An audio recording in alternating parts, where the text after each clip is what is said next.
Aqrabu ma yakunul abdu mir rabbihi wa huwa sajidun. Artinya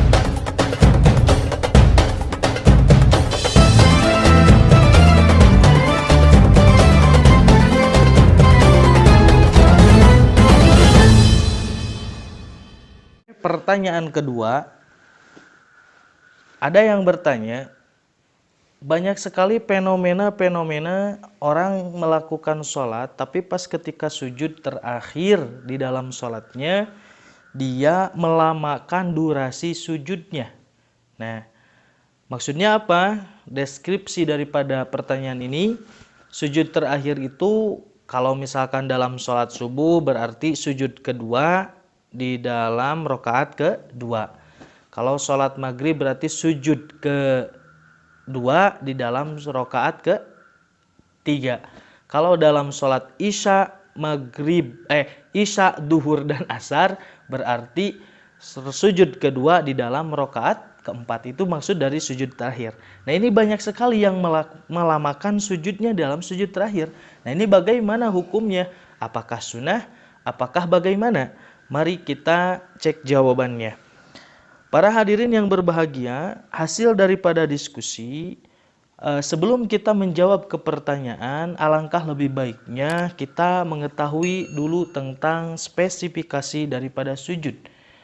Sujud itu termasuk rukun sholat yang sangat istimewa sekali ternyata para hadirin, sehingga Allah Subhanahu wa Ta'ala juga berfirman di dalam surat Al-Alaq yang berbunyi wasjud waqtarib, dan juga Nabi Muhammad SAW bersabda, yang mana hadis ini diterima dari Abi Hurairah radhiyallahu an, aqrabu ma yakunul abdu mir rabbihi wa huwa sajidun. Artinya momentum terdekat seorang hamba dengan Tuhannya, dengan Allah Subhanahu wa Ta'ala adalah posisi ketika dia sedang sujud. Nah, itu sujud ternyata pekerjaan-pekerjaan yang berada di dalam sholat yang sangat istimewa sekali.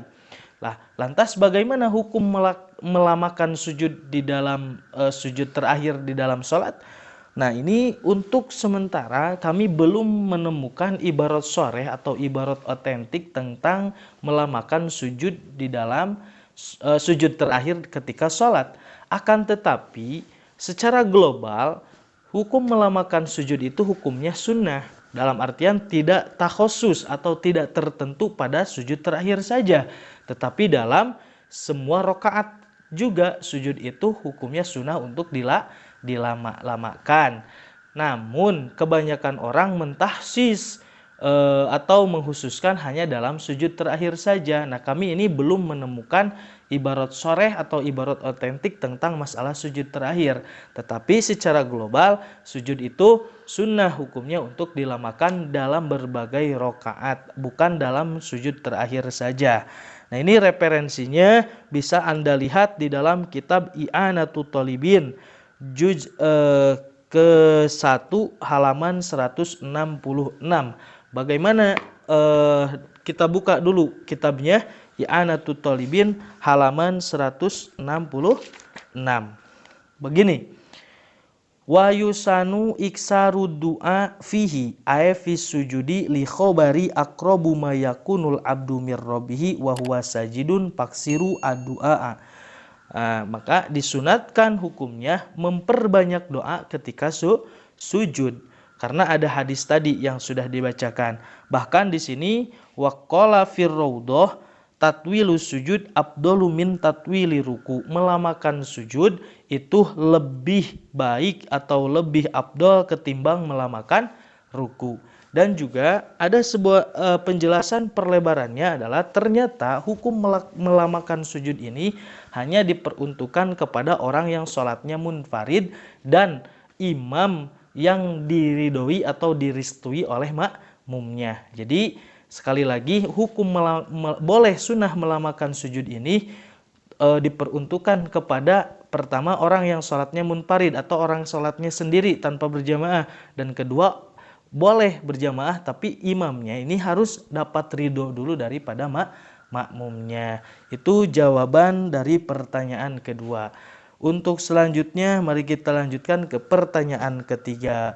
Bagaimana pertanyaan ketiga? Mari kita saksikan videonya. Jangan lupa budayakan tonton video sampai tuntas ya para hadirin agar tidak salah paham.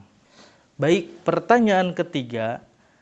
Bolehkah membaca doa sujud ketika sholat dengan menggunakan bahasa selain Arab?